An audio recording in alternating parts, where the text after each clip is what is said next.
му се радуваш на огнот, но не и на пожарот. Му се радуваш на домот, но само кога е безбеден. Полиси за домакинство на осигурување Македонија. Сега со подобрени услови. Тука сме. Старт на Европското првенство, денеска првата средба во која што Македонија игра против Словенија, голема поддршка од македонските фанови, секако голема поддршка и од легендите на македонскиот спорт. Со нас тука е Владимир Богоевски, легендата на македонската одбојка. Одлично знаете како е да се игра на вакви надпревари, па што може да очекуваме денеска од нашите ракометари на стартот на овој шампионат?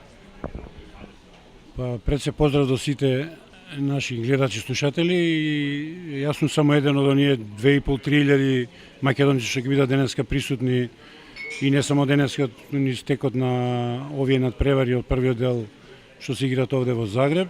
И мислам дека ова прва средба или прв надпревар против Словенија е можеби најважен, затоа што е, мислам, директен конкурент за влагање во втората фаза и за освојање на тие 2 бода со кои бише евентуално влегле во таа втора фаза.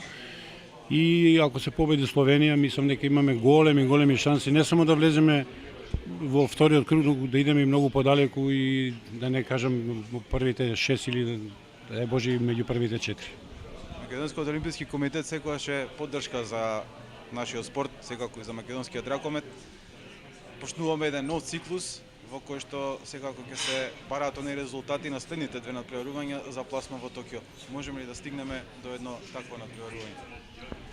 Па, ако зборувам сега како спортски директор на Македонскиот олимписки комитет, секако дека ми е најголема желба да еден спорт колективен биде на Олимписките игри и веќе во 2 циклуса ние го поддржававме ракометот како тој приоритетен спорт кој може има и големи шанси да влезе на Олимпијадата. Меѓутоа во 2 наврата знаеме дека не успеавме и еве сега трета шанса, ние повторно го одбравме ракометот како тој приоритетен спорт кој ќе го финансираме.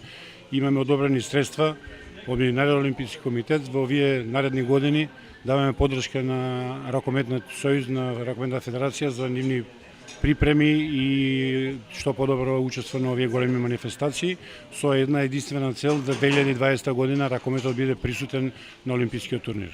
Очекувате ли можеби од некоја друга репрезентација колективна која што би можело да дојде до она што го направи машката репрезентација во ракомет, да биде блиску до... Во овој момент е многу тешко да се прогнозира. Мислам дека ако сега треба да кажеме има или нема, мислам дека немаме таква екипа што би можела и затоа реков дека го одбравме и ракометот да биде тој спорт кој може да не представува на Олимпијадата 2020.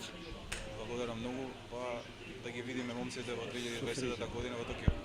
Среќа прво на овој турнир, а понатака на сите надпревари кои се квалификациони турнири европски светски првенства и нормално ако дојдеме во фаза на квалификации кои што дојдовме во претходните 2 циклуса, да бидеме уз нив и да им помогнеме да со заеднички сили да се пласираме на тој завршен турнир.